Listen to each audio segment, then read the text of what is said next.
Hi, I'm Andrew Considine of Inspire to Achieve, and you can find out more about me on inspiretoachieve.ie. I hope you enjoy my interview with Dr John Demartini. Hi, I'm Andrew Considine of Inspire to Achieve, and I am absolutely delighted to welcome to Ireland today Dr John Demartini. Dr John Demartini has flew into Ireland yesterday. He is presenting his signature program, the Breakthrough Experience, and I'll talk about that a little towards the end of the interview here. But in the spirit of the Irish, John, Céad Míle Fáilte, I'd like to welcome you 1,000 welcomes, and that's what that means. So it's good to see you again. Yes, great to see you. Thank you for inviting me for an interview. Thank you very much.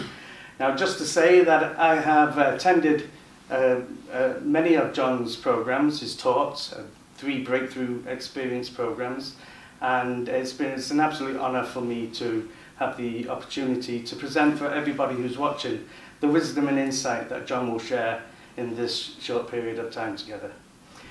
So if you don't mind, we get straight into it, John, so we get on to I know about you. I know you've got thousands of followers. I know you travel the world, and I know you've been doing what you've been doing for 45 years. But for those who are not aware of you, do you want to maybe just, over a couple of minutes, give an elevator pitch about who Dr. John Demartini is? Well, for the last 46 years now, I have been researching, writing, traveling, and teaching. And anything to do with maximizing human awareness and potential and helping people live extraordinary lives.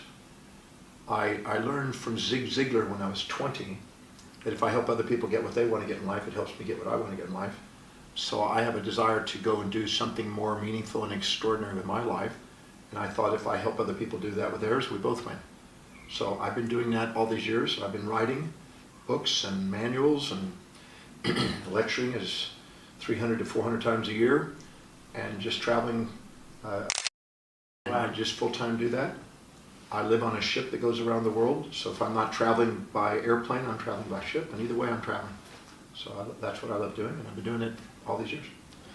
And those experiences and your travel has brought you in front of infinite experiences of human beings.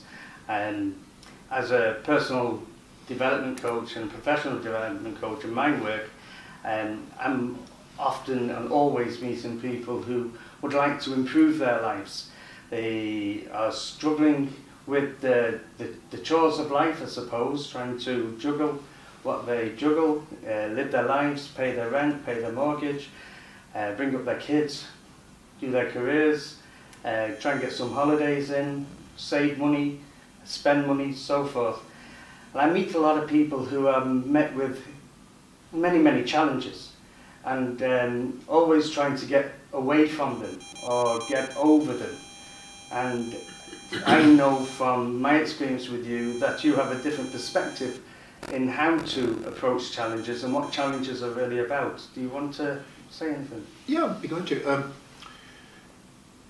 Many people, if I asked, let's say 1,000 people in a room, asked them how many of you would love to be financially independent, almost every hand would go up. 99%. I've done that a lot, just to see. And then I asked how many are financially independent, and a lot of hands go down. Most of them, like 1% have their hand up, if that. So many people have a fantasy, an unrealistic expectation, even a delusion about what they want in life, but their life doesn't demonstrate the actions that actually will achieve it. So they bang their head against the wall trying to get something that they think they want, but inside, maybe not always consciously, what their values are displaying are something different. So what people say when they want to be financially independent, most of them in their mind, they're conjuring up the fantasy of living the lifestyles of the rich and famous. Yeah. And they're used to spending money on things instead of actually investing money in things that are assets that go on appreciate in value. So unless they have a higher value on buying things that appreciate in value, and they keep having a value on buying consumables that depreciate in value, they can't get ahead financially. And they keep wondering why. What am I doing wrong? It's their values underneath that are making them make decisions that are leading them to do things that don't lead to financial results. Now this could also occur in relationships, social interaction, physical fitness. Your hierarchy of values dictates your financial destiny, your business destiny, your relationship destiny, etc. So not knowing what you really value and pursuing something that doesn't match what's really valuable to you is self-defeating. And that's what challenges are. The realization that you're pursuing something that's not as high on your values as you thought they were.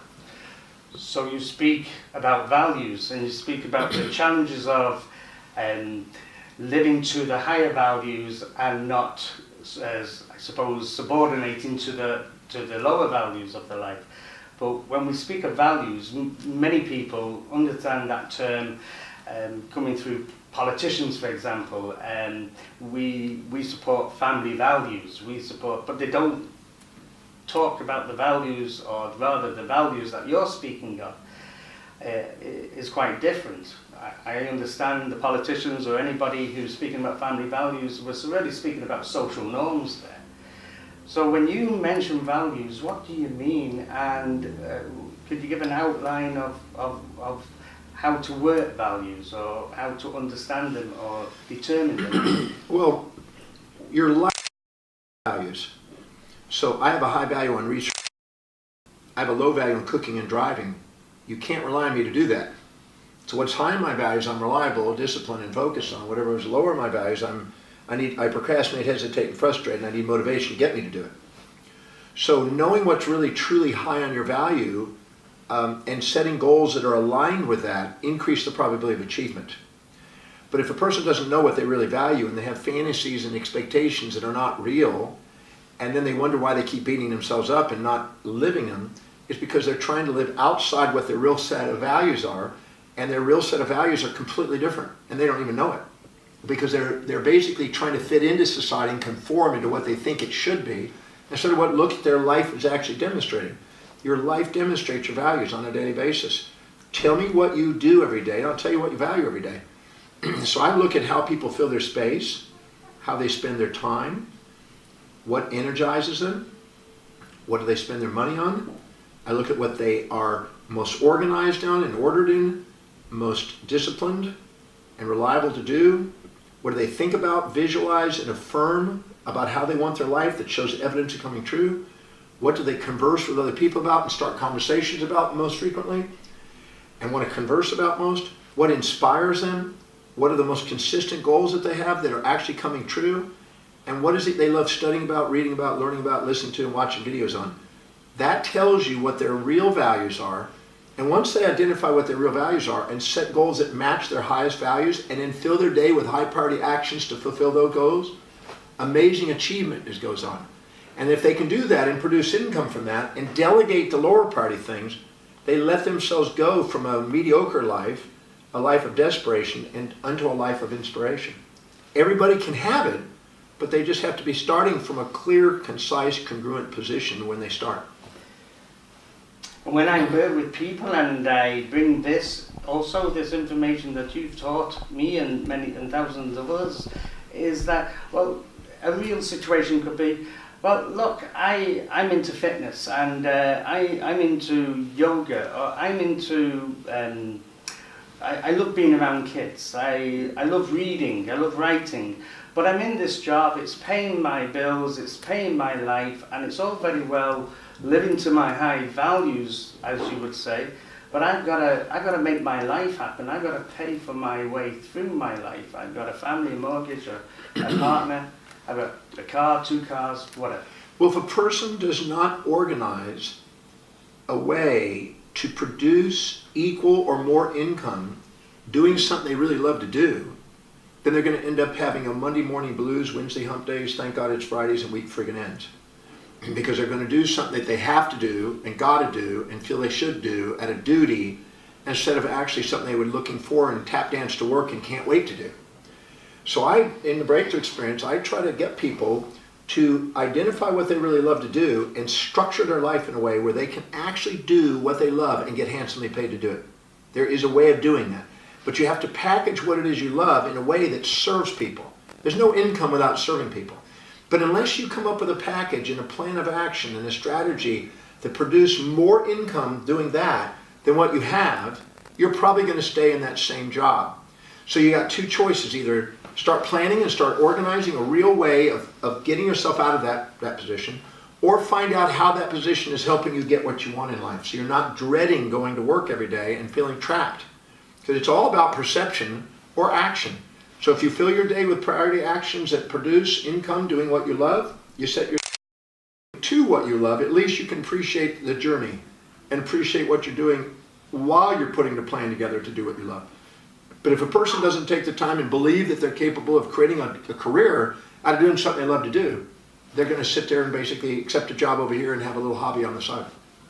So when you say linking, what do you mean linking? So if I need to structure my life and focus it, but I also have responsibilities that I'm not really valuing so much for myself, but I've got a family, for example, or I've got people or a partner, employees, other employees, or my managers, or my boss, so to speak.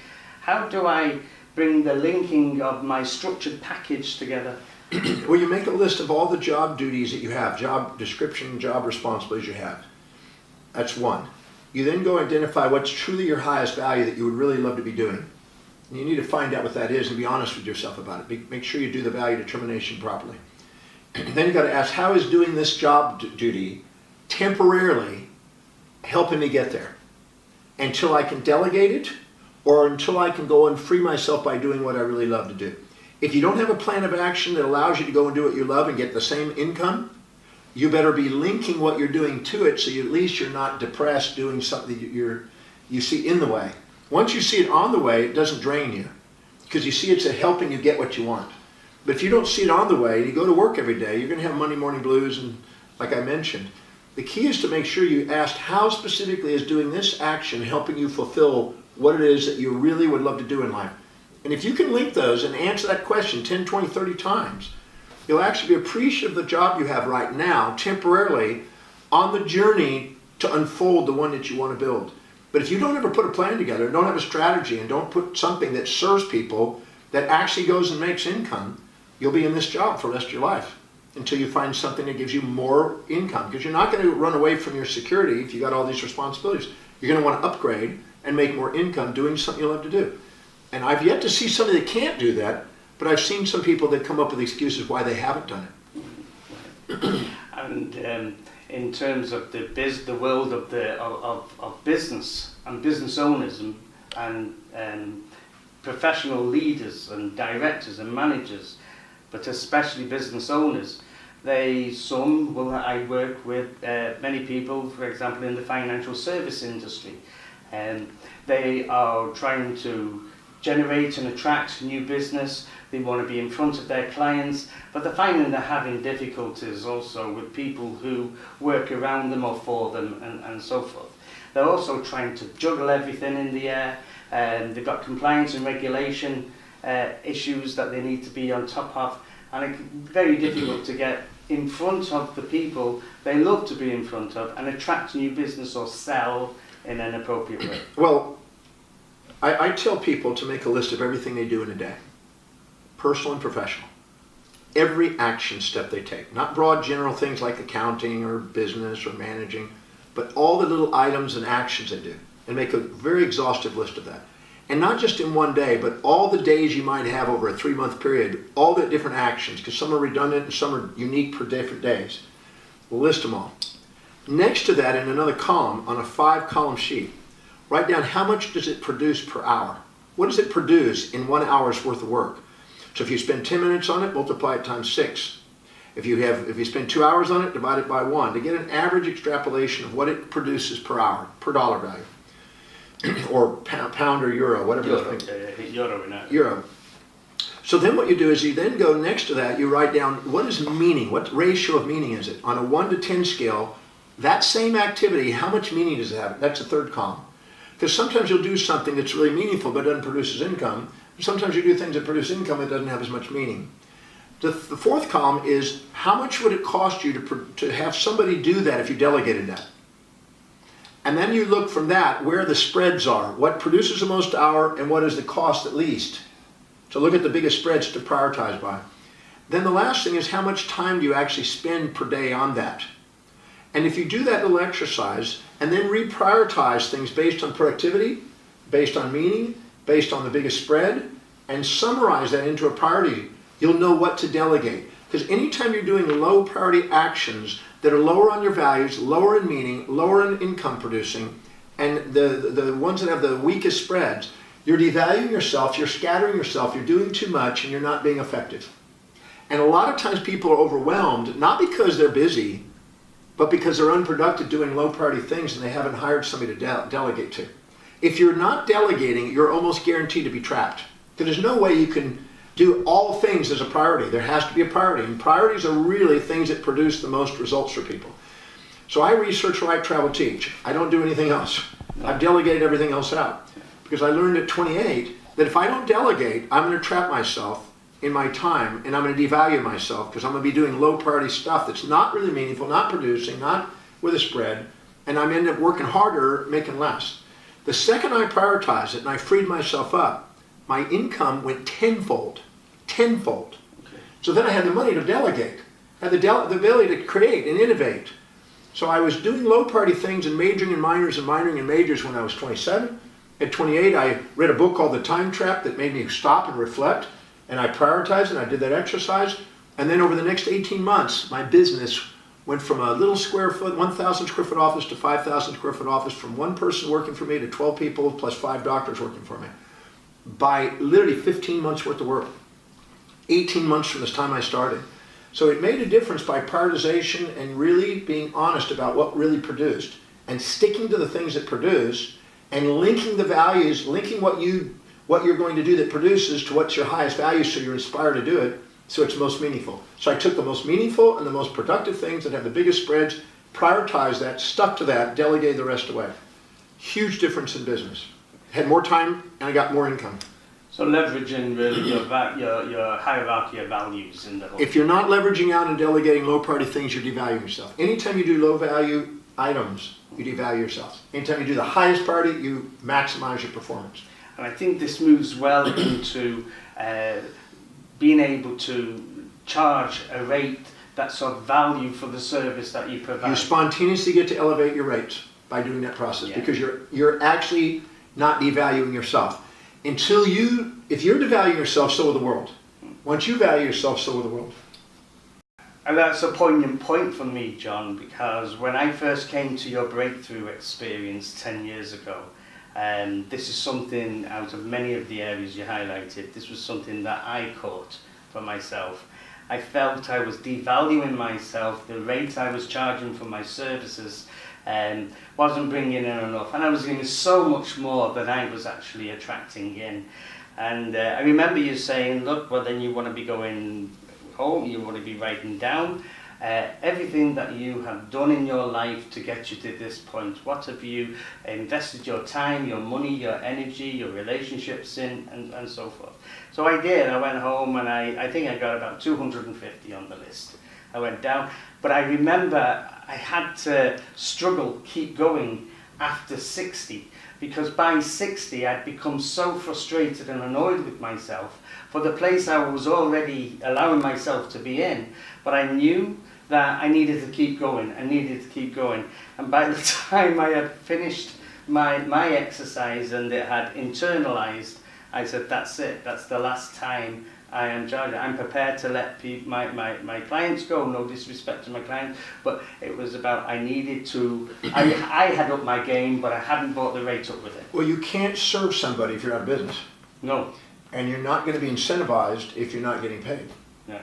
So nature, if you devalue yourself, nature forces you to be frustrated enough to say, finally enough's enough, and to get paid. If you overvalue yourself, you get humbled because you're not meeting people's needs. And so narcissism doesn't work, altruism doesn't work, but true fair exchange that's sustainable works. So nature, all the symptoms that go on with us in our relationship to money are all feedback mechanisms to try to get us in fair exchange with people. Yeah. That's all it is.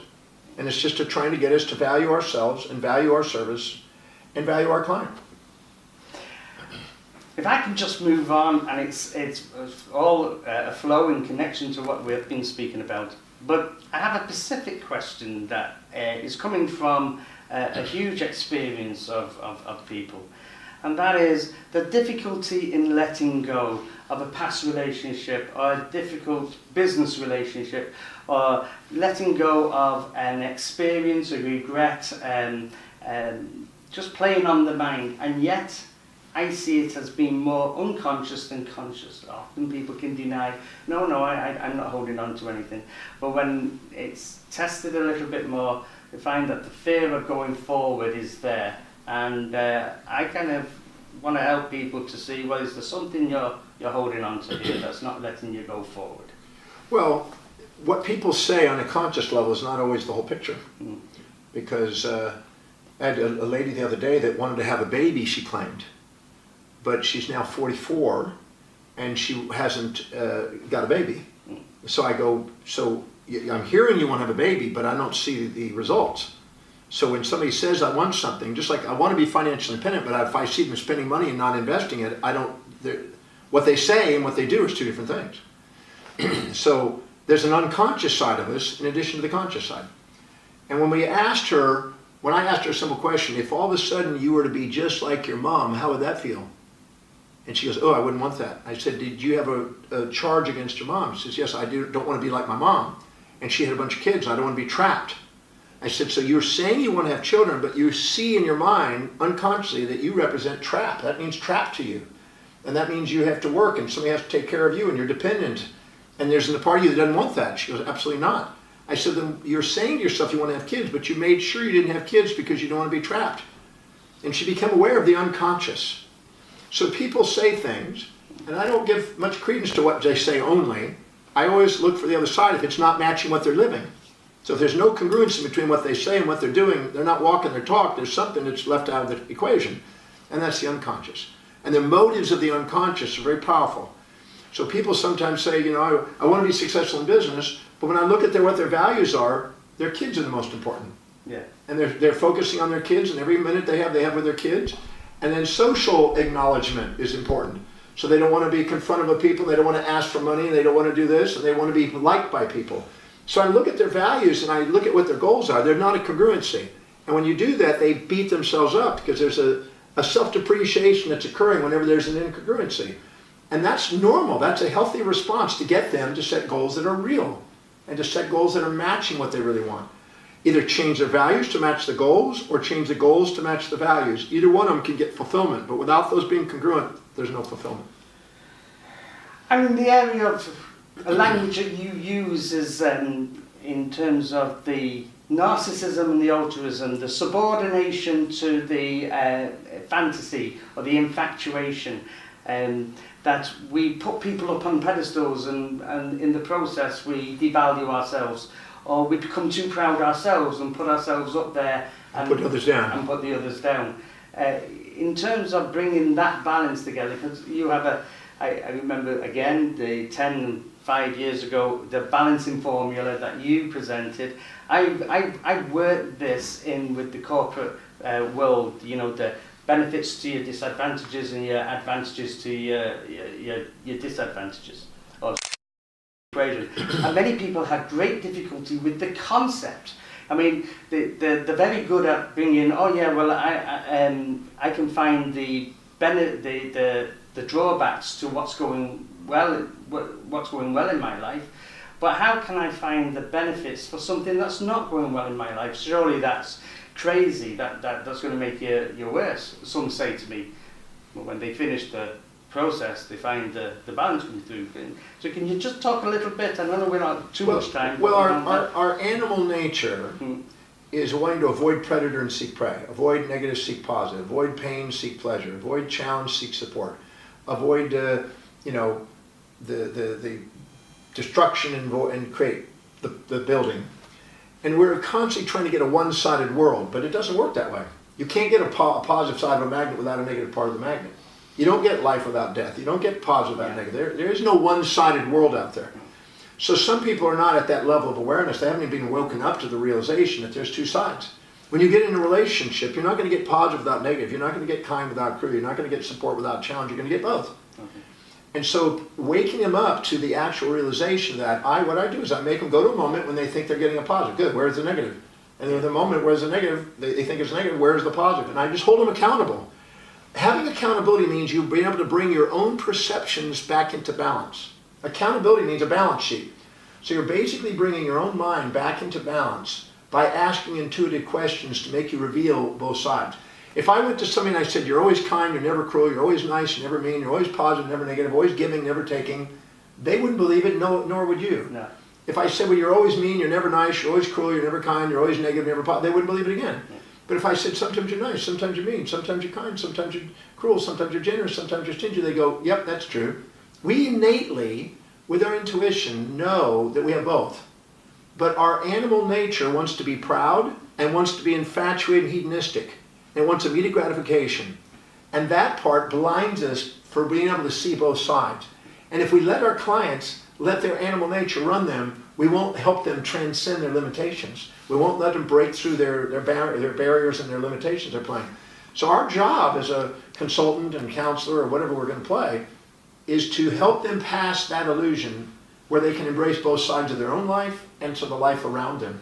Because if they're striving for a one-sided world and having a fantasy, life's going to be a nightmare. That's, to me, a breakthrough that people have experienced, and I've seen it in life and in real time with yourself, working with so many people. It's happened through thanks for your help and support of me with my clients too. I know we're coming close to the end of our time together, but I want to leave the best wine to last. And they're not often talked about in the interviews with yourself. And I want to bring it up, and that's our children, our young people, our youth. What's interesting in the world of business or in general lives is that when I'm working with people and if there's any blockages, they're saying, you know, Andrew, I have a situation with my teenage daughter, my teenage son, and you know, sometimes it's blinding me to my focus and my work and so forth. And I would be asking, what is it? And stuff like that. They're just not doing what we're asked them to do. They're not behaving the way we would love them to do. They're not taking the course that we would love to do. But also I've worked in schools and young people saying, you know, my folks don't listen to me, the teachers don't listen to me, this doesn't listen to me, they're full of crap and they don't get it. So I see that tension, and I have a daughter who's on the program here, Medina is on the program with you today on the Breakthrough Experience, and she's 14 and she's going for this, and it's maybe she'll come back and pack her bags. But you just talk about our children in terms of not just for parents, but anybody who's working with youth, and how maybe to get the best and get the freedom. Yeah, what I see is an autocratic, dictatorial projection of parental or authoritative or teachers or counselors' values onto kids. Instead of understanding that they already have values. They don't need to be taught values. They already have values, and they're going to be different, and they're going to be expressing parental repressions, and you can almost guarantee what you would not want your children to do, they're going to specialize in to make you learn how to love the parts of yourself that you've been denying. And they're designed to do it. And so it's not about forcing them and autocratically punishing them if they don't do something or rewarding them if they do or whatever. That's one lower standard of communication. The highest communication is identifying what you really, really want, that you really, truly believe will help them, finding out what they really want and their highest values, and then learning the art of communicating what you know will help them in those values. So they're making a decision to do what you want, not because of coercion, but because you've helped them see how it will get them what they want to do it. So linking. Linking. So I had a boy who was having difficulties in mathematics. And what he wanted to do was play a certain sport. So all I do is I linked the sport and mathematics together. And we spontaneously got him excelling in mathematics once we made the links. So once he saw that, I asked him, I said, out of all the great soccer players that you admire, have you ever looked, let's go look up on the internet what levels of education they had and what did they study. We found out that most of them had at least bachelor's and some of them had mathematics. He goes, oh. Once he saw that his top soccer players had mathematics, and then I showed him the relationship between the soccer field as a rectangle, two squares. Then I showed him the goalposts are squares, and the ball is a sphere. And I showed him that every single aspect, all the numbers, all the records, all the things that's involved in soccer are all mathematics. When I showed him the relationship of mathematics and how none of it's without mathematics, and if he wants to excel in it, he's going to want mathematics, he got spontaneously inspired by mathematics without any coercion. So to be a great soccer player, learn Pythagoras' theorem. Pythagoras, because your angles and kicking and everything is mathematics. So once I showed him that what I wanted him to learn, which is mathematics, right, because that was one of his classes he was not doing well, once I showed him how that was helpful, he spontaneously took off in mathematics. Because you got to respect people. When you have a customer and you're selling, you have a responsibility to selling it in their values, not forcing them to live in yours. And that's where the parents run into snags. And then they label the kids disobedient, they label them disinterested, they put a label, they go to a counselor who does the same thing and thinks there's these ethics that they're supposed to live by instead of honoring them as human beings. They're human beings with values at a young age. Care enough to communicate in those values and watch your children become amazing. But try to force your values on them, that's like a dictator trying to get them, and you're going to get a revolution. This is fabulous. I want to give a little space, if it's okay, and I'm speaking right now to the camera person, if it's okay for us to just 2 minutes. I want 2 minutes. 10 years ago, or 1 minute I got. 10 years ago I went to your breakthrough experience. I've been to 2 or 3 subsequent ones. What came on, I'm going to share something here that's personal, and I'm absolutely delighted to do so. I had a fractious relationship with my father. We were like chalk and cheese, and very much like we were saying as children. But when my father was very ill and he was dying, there was still that antagonistic relationship going on. And what I had done is, he'd lost his temper when he was in the hospital with me, and I went home and I was really, really angry and upset.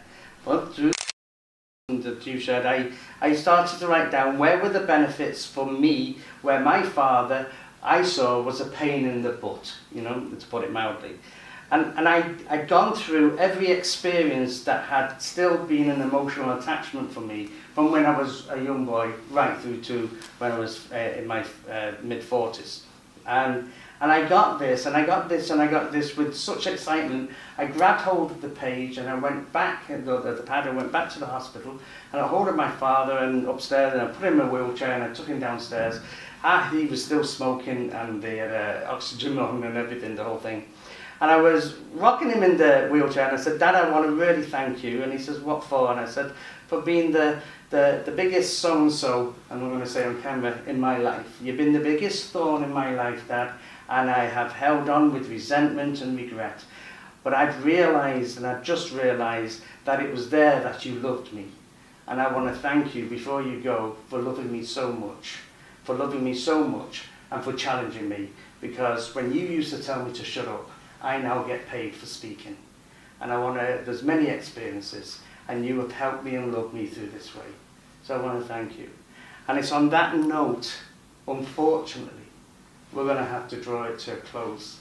But I want to say that the breakthrough experience that John is presenting here in Dublin, and he will be coming back, and encouraging people to check on Dr John Demartini's website, look at the breakthrough. I am the person who has many years of knowledge and experience, and yet still each day of my life there is always something to break through. And thank you for being my mentor in the last 10 years. Oh, thank you. And thank you for gracing us with your presence. No, thank you for the opportunity to do the interview. Thank you. Thank you for the questions. Thank you, John. Thank you. Thank you. I hope you enjoyed my interview with Dr. John Demartini. For the past 35 years, I have been providing personal and professional development coaching, consulting, and inspirational talks to many people, both nationally and internationally, in business and otherwise. So I hope you have taken some special nuggets from this interview, And if you would like to know more about how I can help you, then again, just connect with me on inspiredtoachieve.ie or on social media.